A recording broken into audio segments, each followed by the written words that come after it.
Hello and welcome to week 10, World War I and Economic Collapse. I've put together, again, another little short PowerPoint for you, and in the end, we will go over the discussion question coming to it. If you've looked at the required videos for this week, for which there is another short extra credit quiz, then you'll notice that they cover a lot of things that are not directly related to the Treaty of Versailles and the end of World War I. They are related to World War I. As in things that are going on in the Middle East, what's happening in China through the early teens, through World War I, and then the aftermath therein. But they are not tied to the actual war itself in terms of discussing what's going on with the war. In actuality, we don't spend a lot of time, unfortunately, talking about World War I, though you have to understand it because it's instrumental to understanding everything else that's going on with what else we're talking about. So the war to end all wars, again, starts in 1914. The fictional belief they all had was this was going to be a very short war. We'll be home in 6 months. Everything will be great. And of course, that's not what happened. Much of that was based on the horrific new technologies that they had. I think it's interesting because today we're talking about AI and all the wonderful things that AI can do. But at the same time, there's this concern about what we lose to AI and not so much AI taking over the world, but the effects of AI. In that sense, that's very parallel to the technological things that occur prior to and through World War I, where they suddenly have this massive ability to kill people, to kill them in horrific ways, and they have no idea how to do that. Part of where the whole thing with trench warfare comes from is that they have this massive artillery that can destroy miles of territory, miles of forest. The whole situation with Verdun was the destruction of this forest and the literal bombing of that forest, as many men got killed from shrapnel and from literal wood shards from the trees being destroyed as they did from being caught up in explosions. So it's the secondary effects of the technology that they don't really understand how to use. And one of the big things with World War I is that they were still fighting wars, still fighting battles the way that they had been for 200 years, with troops marching at each other, thinking that it was going to be the whole thing with taking your gun and shooting somebody or stabbing them with a bayonet, when in actuality, death came from a great distance for the majority of men who died. Um, Either through the bombs themselves, through the chemical warfare, which was horrific. They had no way to anticipate that. The first few uses of that chemical warfare killed more people on the side actually trying to use it because of blowback, because they didn't figure out wind and the way the gas would lay on air currents or not lay on air currents, depending. And in fact, within like the first year of the war, uh, the front liers, the men in front of any moving army, were trained to look at the ground to see if it had started having this kind of green or blue amorphous smog over it, because that actually meant that the other side was using or issuing a chemical device to try to kill them. It's also where we get this horrific imagery, the face masks that they wore, the things that they were using to protect themselves. All of this is really horrific. Barbed wire comes into play in this war. Now, if you're looking at war and the history of war, where this little concept of starter war ideas come from, the U.S. Civil War was actually the first place that barbed wire got used, and that was towards the end of the war. That was a full, obviously, 40 years prior to the onset of World War I, but by then they had developed a much better way to produce barbed wire to make it more barbed. And then it becomes that barrier point used in trench warfare between the two sides. So not only were you having to, as a soldier in the trenches, go up over the trench into live fire, but then you had to run so many yards, then try to get over this barbed wire, which is why the casualty figures in this war were horrific. Um, Coming back to the shocking point of the war, by the time what they called the black bordered letters started arriving from the military home offices, alerting families to the fact that they had lost a loved one in the war, um, most families didn't believe the casualty figures that were coming out. They didn't believe what the newspapers were telling them until they started getting these letters. And because throughout most of Europe, Most of the soldiers who volunteered in the first couple of years of the war to go volunteered in groups. It would be like all the young men of a certain village or all the young men of a certain neighborhood in a large urban area. They would go in, they'd volunteer together, they'd fight together. But then when they all got killed horrifically in this new technological form of warfare, when those letters started coming back to their families, this is when people started going, hey, wait a minute. What is going on? How have our politicians lied to us? How have our uh, military leaders lied to us? What's really going on? You also then get, and I'm going to point out, this is literally a list of casualty figures based country to country that fought, not just on the military, but also on civilian. And then also over here, military wounded. There are horrific numbers of men who come back from the war who've either been blinded by chemicals, lost limbs because of artillery fire, because of being wounded and having to have something amputated. But also, because of the nature of this war, this is one of the first wars that begins to define for us in the modern age this idea of what then was called shell shock, what we today call PTSD. Now, the U.S. Civil War actually had a thing called soldier's heart.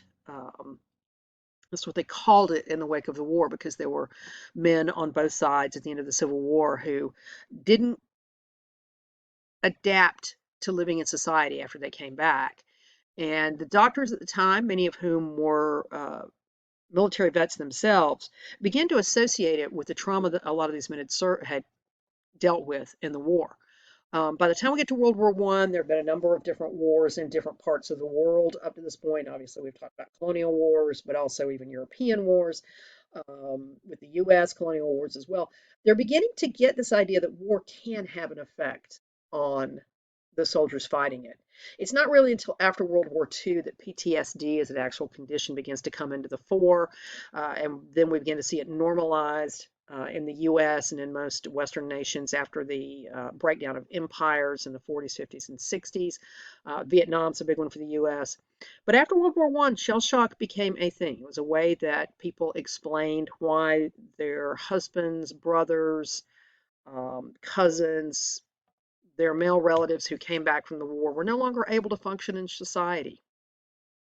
And given the way that, again, this artillery operated, this was part of the reason.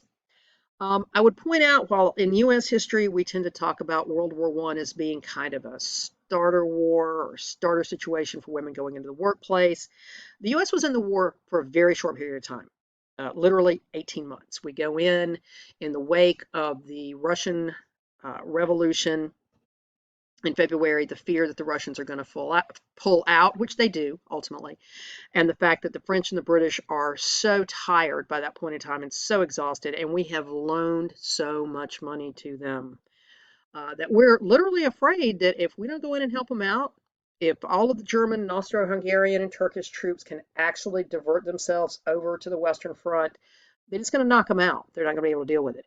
So the U.S. jumps into it on the idea that we literally have to go salvage our money. It's a big reason why, if you've been reading the textbooks, when you get into the 1920s and 30s, there's this major uh, upswing in legislation basically saying the U.S. can't uh, loan money to combatants. We're not going to do this again, saying we're going to go for um, not being involved in wars at all. Pacifism is massively on the rise in the 1920s, as are all these armament deals. A lot of this is a byproduct in the U.S. of the fact that so many people after World War I in the U.S. kind of went, we were only there because we loaned so much money. And this is where the phrase merchant of death begins to come into the U.S. vernacular. It's the idea that we went into this war because of all these guys who had loaned money and weapons and arms to the combatants, and we were dragged into it to basically cover their loans. It sounds a lot, of course, like the whole bailout situation today. Bailouts, not a new idea, just different terminology from the past. In Europe, however, well, and to get back to the point, after World War I, many women who went into the workforce in the U.S. go back home because most of our soldiers returned. But in Europe, that was not the case. This is a period of what is referred to as the lost generation. So many young men died in the war that after the war was over, women literally had to stay in the workplace, which is why so many women in Europe really got the vote quicker than in the U.S. Women in the U.S. got it. It was passed in 1990, went into effect with the 1920 federal elections. But in Europe, this had already kind of started, and a lot of it was because Women were the backbone of the economy. They were raising their children alone at that point, but they were also having to be in the economy, having to work to support themselves and to keep the economy going, which is another big part of why when we talk about the after effects, the economic downfall, this is a big thing. All right, so the Treaty of Versailles, I want to do a quick hit on this. I encourage you to read this. The big thing about the Treaty of Versailles was the punitive measures. Woodrow Wilson, uh, operating on what is called the idea of moral diplomacy, basically set himself up as what he hoped to be the leader of this peace negotiation with the hope that they could reconstruct Europe in a way in which we could never have another war like this. That's part of why among his 14 points that he laid out at the Treaty of Versailles, one of the big ones was the creation of an international body whose goal was to arbitrate situations between nations. That's what the League of Nations was supposed to do. Unfortunately, as we like to think of it, the League of Nations was a starter organization for the United Nations, which comes about in World War II. One of the big reasons why the League of Nations fails, well, there are two big reasons. One is the United States never joins it, and number two is that there was not a mechanism by which the League of Nations could impose its will upon different nations. In the UN, we get what's called the Security Council that was established specifically to be able to put troops on the ground if necessary, to prevent wars or to contain a violent situation. The League of Nations didn't have that option. The things that do come out of the Treaty of Versailles, the big ones, of course, are Britain and France's adamancy about holding Germany completely responsible for the war.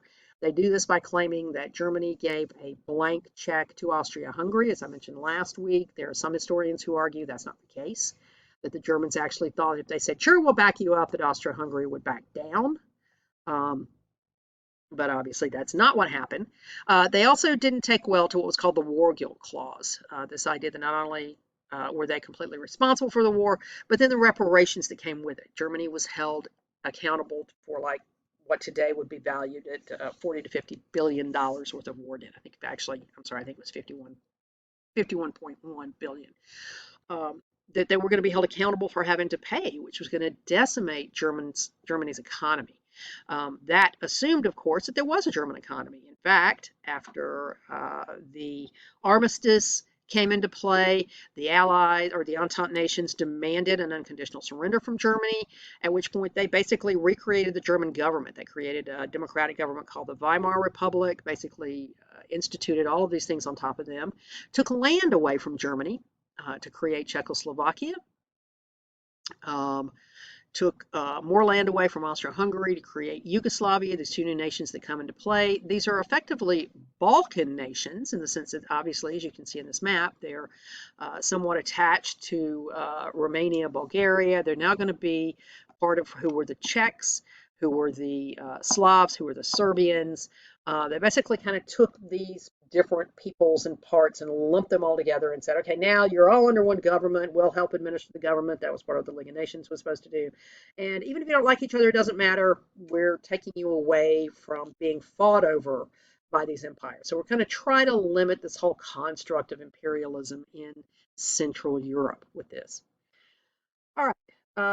So the League of Nations, again, U.S. doesn't sign, principally because by the time Wilson got it done, Wilson was literally on and off in Paris or in Versailles for almost 2 years.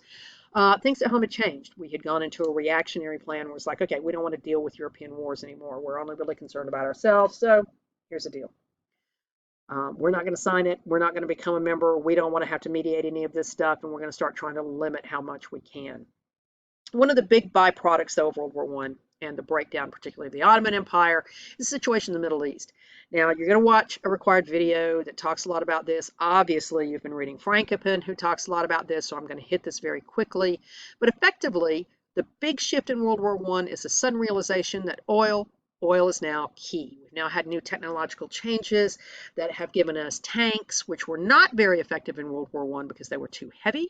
But they're going to refine these so that by the time we get to World War II, a tremendous number of the battles fought in World War II were either tank battles or were led by tanks. And I point out to you, World War I ends in 1918. World War II starts effectively 20 years later, 1938. So all the stuff that Treaty of Versailles was trying to set up to do to stop war fails. It does, though, again, point out that technology is changing. We've moved out of steam into oil, and now oil is king, and the vast majority of the oil reserves that are known to most Europeans and to the US are coming out of the Middle East. So instead of maintaining the promises that the British, particularly, but the British and French together, had made to Middle Eastern peoples, promising them that at the end of World War I, with the end of the Ottoman Empire, they would be able to self-determine, create their own governments, run themselves.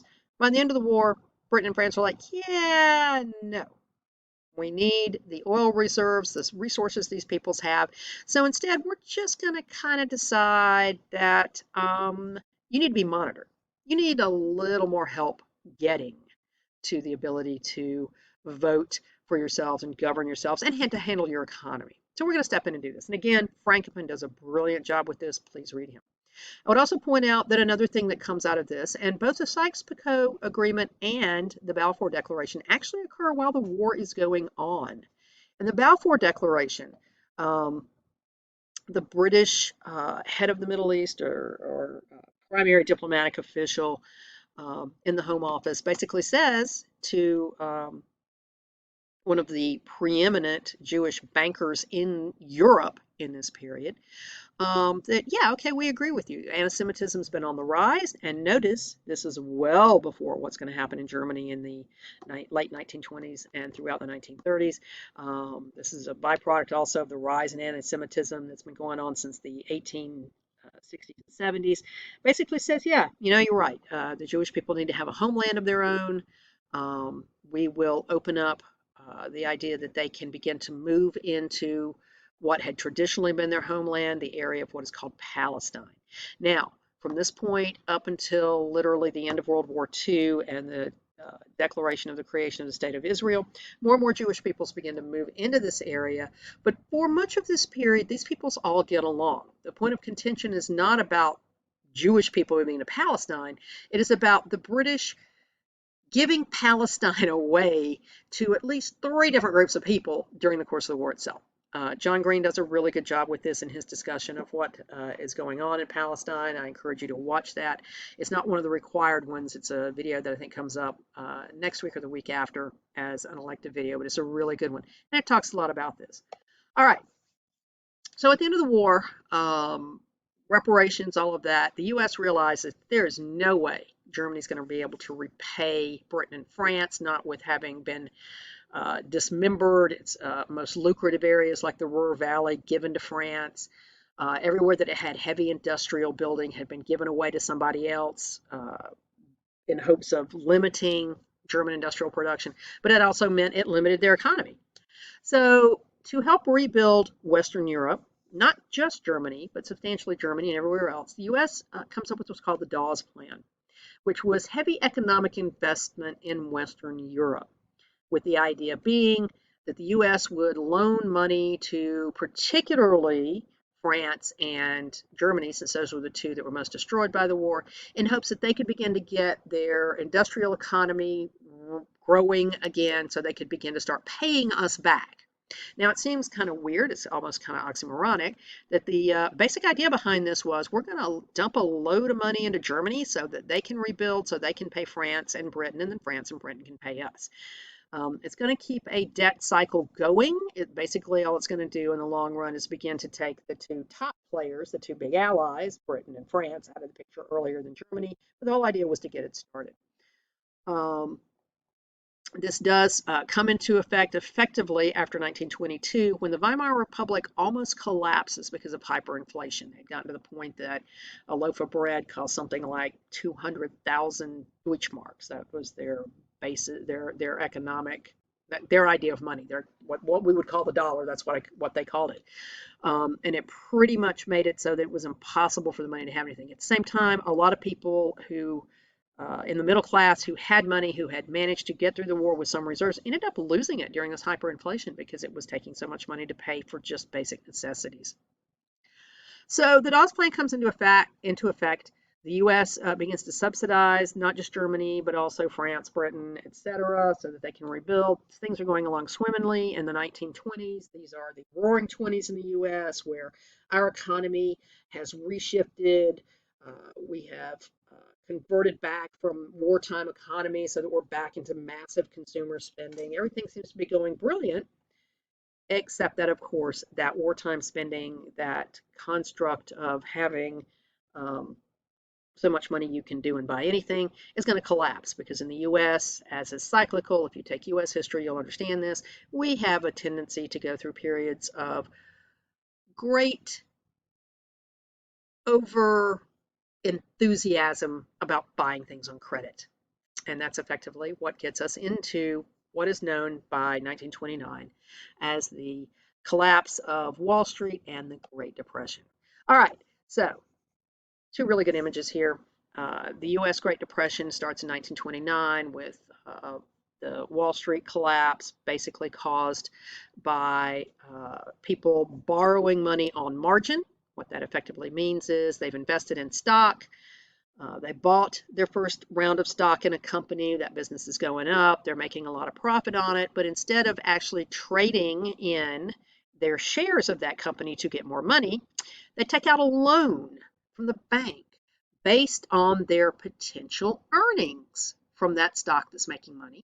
And they turn around and they take that money and they invest in something else. And then that other company does really, really well. So they turn around, take another loan from the bank based on the potential profit they're going to make on that second round of investment. And they invest in a third thing. So what they're doing is they're stacking debt. They're assuming that things are going to go great and the stock is only going to go up. But in 1929, that all falls apart because stocks begin to tumble. Now, one of the big areas of investment, of course, is banks. Banks are definitely for-profit businesses. Look at your bank account and tell me that's not true. Think about how much you get charged if you get overdraft. Think about how much credit you don't get when you put your money in a bank, but instead how much credit is charged to you on your credit card, right? Yes, banks are for-profit. Banks also make profit by taking the money you put into your checking or savings account, using the actual cash value of that to go invest in something else, where they're going to get the proceeds, the profit point from taking your money to do that. But they're also, in theory, guaranteeing that your money is going to be there. Well, that guarantee actually is in writing now, because after the Great Depression, the U.S. government, part of the New Deal, was the creation of what is called the FDIC, the Federal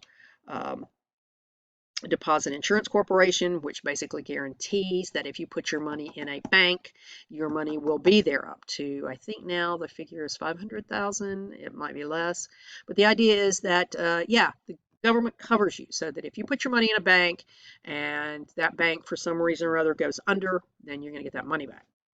In the 1920s, though, that was not the case. The stock market crash causes a financial panic. And by that, what we literally mean is that people ran into banks to try to pull their cash out because they knew that banks used their money for other things. When a bank didn't have the cash on hand to pay people out, they would close for the day. Well, this, of course, freaked everybody out, so that even people who weren't concerned the first day or two were now completely panicked by day 3 or 4. And this is called a bank run, when people literally run in and try to draw all the money out of the bank. This causes literally a banking collapse. And in fact, one of the very first things that FDR did when he was elected was to close the banks down for 5 days so that they could stop people from doing this, so that they could restructure the banking system, put good banks in good standing, reinforce them so that the money would be there, try to reassure people this would be the case. If you've been paying attention to the news, then you know this is recently also what happened with what is it, SFV, the company, the bank in San Francisco that crashed. A lot of the same thing. And in fact, a big part of what happened last week was that the government stepped in literally to try to calm everybody's fears so we would not have a bank run, so that people would not suddenly panic and go start pulling all their monies out of all the other banks that exist. So other causes, again, this is a really good figure. I'm not going to go through all of them, but I'm going to point out that Historians do debate. We still don't exactly know what caused the Great Depression, which is why there's still a lot of panic anytime something economically happens, and why even today that little event that happened in 2008 is still referred to as the Great Recession. Not a depression, recession, folks. All right, look over here. This map is a map demonstrating how much money the US had thrown into Europe and how many nations were going to be hurt by it. So, of course, as soon as the Great Depression hits, we don't have the money to keep throwing into um, Germany, which is a big part of why the German economy and most of the economies of Europe are going to crash. It's because they were so dependent on us when we couldn't keep buying from them, when we couldn't keep loaning them money, especially Germany, it plunged them completely into the bad. While we talk about the Depression having anywhere from a 25 to 40% unemployment rate in the US, that rate was much higher everywhere else in Europe, everywhere that was dependent on the US. So yeah, it was a Great Depression for us. It was a catastrophic depression for the rest of the world. This failure of capitalism, as we call it, leads many people into questioning the capitalistic society. And throughout the 1930s, as other parts of the world are heavily affected by it, you're going to see many more people join socialist and communist parties, believing that government control of the economy is a better plan since capitalism isn't working. Um, the same thing happens in the United States. When we get to McCarthy in the 1950s, which we kind of touch on in this class, I don't do a big deal with it, but when you take a US 2 class, the 1950s McCarthyism, it wasn't difficult for him to find people who would join the communist and socialist parties because throughout the 1930s, most Americans were no longer happy with capitalism. Many were struggling just to feed themselves. Many lost everything they had. So, yeah, they were not really best pleased by the way capitalism had destroyed them. At the same time, the USSR coming into its possibly some of its best times in certain terms, not in the multiple 5-year plans that were going on under Stalin, but it had begun a period where the standard of living for many people who had formerly been part of the Russian Empire, it was going up. More and more people had electricity, they had indoor plumbing, they had access to health care, the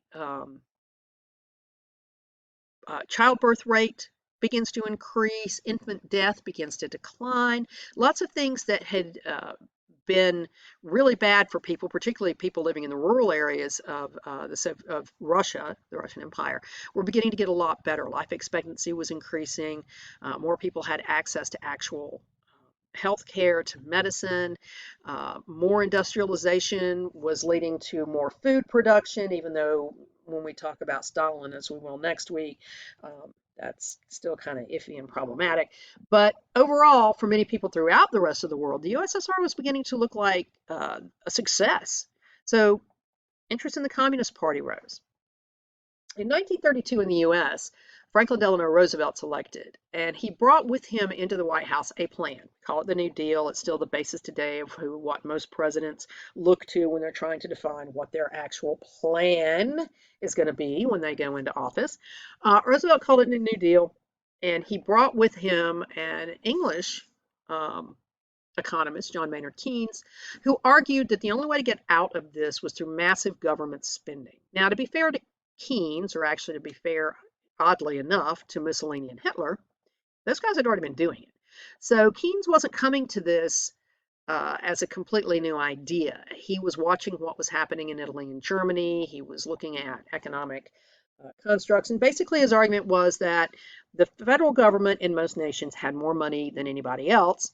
And thus, if they were going to pull people out of an economic downturn, they were going to have to do it by massive spending. And that massive spending had to be on jobs programs, on things that would put people back to work so that they would then have enough money to start buying things so that industry would be rebooted and start producing things. And if industry started producing things and people could buy that stuff, they'd be buying more. So many people who were working for the government could then be turned over going back to work for industry.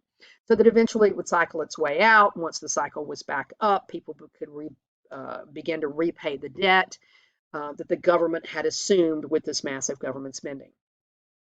Roosevelt is the one who gives us these ideas. He puts into play a lot of what I would call alphabet soup sort of organizations to help put people to work, building roads, building hospitals, building bridges, building the Tennessee Valley Authority so that electricity could be run through the rural South. All those sorts of things were designed to get people back to work with the hope that once they got back to work, they could start buying stuff again. Once they started buying, the industry that was producing what they were buying could start kicking up, and it would literally reboot the consumer economy, right? I would point out, though, that many of the ideas he also puts into play are things like Social Security and welfare, both of which were designed to help people who could not work. And this is a byproduct of effectively what had been a socialist agenda up until that point in time, but now we begin to see it ease into the democratic capitalist construct of the United States, where it still exists and resides quite happily. All right. The third alternate plan to come out of this was initiated in the 1920s, literally before the Depression, by Benito Mussolini in Italy. It's called fascism. Now, I'm not going to spend a lot of time talking about fascism this week because we're going to talk about it next week, but I am going to say that it's an alternate political economic theory. Instead, it is anti-democratic. A fascist state is one in which you have an authoritarian leader who controls literally all of the government in some capacity. Even if the government has a supposed Congress, that Congress is made up of one party. That one party is the one that is controlled by your authoritarian or your dictator. People can vote, but in order to vote, they have to belong to the party. In order to belong to the party, they have to adopt it, embraced, and been effectively completely overwhelmed by the ideas of the party. There is no, as this little wonderful chart over here pulls out, there is no free speech, there's no individual liberty, there's total government surveillance. It is a form of what is referred to as totalitarianism. It's interesting that it starts in Italy because at the end of World War I, Italy was sitting on the winner side of the table of the Treaty of Versailles. But because they had started the war being allied with Germany and Austro-Hungary, the Entente powers didn't totally trust them and felt that they needed some kind of punishment for having started the war on the wrong side. Thus, at the Treaty of Versailles, some of Italy's territory was taken away from them, and this went into the creation of the state of Czechoslovakia. This territory was called Fiume. It made Italians particularly unhappy. They thought they should have gained a lot at the end of the war, but instead they ended up losing. So Mussolini rises to power through a number of different methods. One is that he brings with him an army, literally, of disaffected veterans from World War I, guys that were referred to as the brown shirts, who at any election went around intimidating people who they thought might vote against Mussolini or against his candidates. His idea was literally based on a very extreme version of nationalism, in which the whole idea was you don't say anything bad about the state or about the leader. And the way that you keep people invested in this and willing to give up their civil liberties is by keeping them in a constant state of emergency or of fear, the belief that they're going to be invaded at any point in time, that people are going to come take their stuff away from them, that the best thing they could do was to trust their leader implicitly, and that their leader really only had their best interest at heart. Mussolini builds on this, creates a state of emergency so he can suspend the Constitution. This is again in the like 1924-25, and literally begins to increase the standard of living in Italy by all this massive government spending. But in order to, again, justify that, he's got to create things for the people who he is spending on to do. And one of the big things Mussolini was spending on, of course, was the military. Militarism rife in fascism. You spend on increasing the size of your army and your navy, and by this point in time, your air force. You increase spending by buying weapons. This is a whole big function of fascism. If you're going to do that, though, you've got to have somewhere to use those weapons. And so that's why war becomes a foundational construct of fascism. In Germany, the late 1920s sees Hitler come to power. And again, he also is building on he starts literally during the 1922-1923 period when the hyperinflation is in the Weimar Republic. But then after that, after the United States stops paying off or continuing to invest in Germany because we don't have the money, he begins to turn his attention to getting Germany out of the Versailles Treaty, out of the League of Nations, setting it up so that Germany is independent. And his idea of, again, government spending comes to doing the same thing Mussolini is. In fact, he models his plan after Mussolini's. The biggest difference between him and Mussolini is that he adopts this whole idea is not only do we have to worry about enemies without, we have to worry about enemies within. And we have a group of people whose allegiance has never been to the government or to the society. Their allegiance is only to their religion, and that's the Jewish people. An inferior group of people who do nothing but um, worsen the living standards of the true German or Aryan race. Now, Hitler is the one who really brings anti-Semitism into the fore. Again, anti-Semitism's been around, but he's going to be the guy who takes it to that genocidal height. And he starts initially by making this a thing, by saying, this is a target we need to look out for. They're trying to destroy us from within. That's what we've got to do. All right, so here's a nice little chart comparing Mussolini and Hitler. Again, very much similar. They come to power, both of them, by spewing the same kind of rhetoric, anger over the Versailles Treaty, the formation of a government that is autocratic and, in fact, totalitarian. Now, again, we'll talk about totalitarianism in a little more detail next week, but it has to do with total and complete control over the society. Interestingly, both Hitler and Mussolini fought and were wounded in World War I. Both joined communist parties during the formative period after World War I. Both were effectively kicked out of them, even though both of them still use socialism as a function in their parties, even though their parties are definitely not socialist. They are not, in either case, looking for equality for everyone. Instead, what they are looking for is a class structure in which they can freeze where you are in the classes. Some economists refer to fascism as capitalism on steroids. And one of the ways that it is because in a fascist society, you have your very wealthy people. And in fact, they support the government because the government is freezing wages, holding people working where they are, and basically helping companies to overproduce massively, particularly on military technology. They're taxing the wealthy very highly to afford this massive government spending.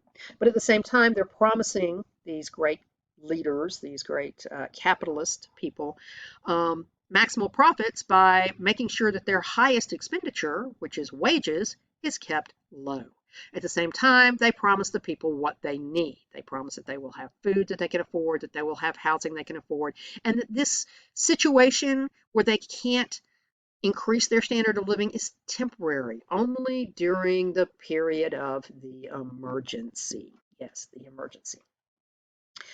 In order to maintain this, both Hitler and Mussolini create effectively secret police forces, the Gestapo being the classic one that we know from Hitler, the UVA from Italy, who are designed to terrorize the people literally into not speaking out against anything the government is doing.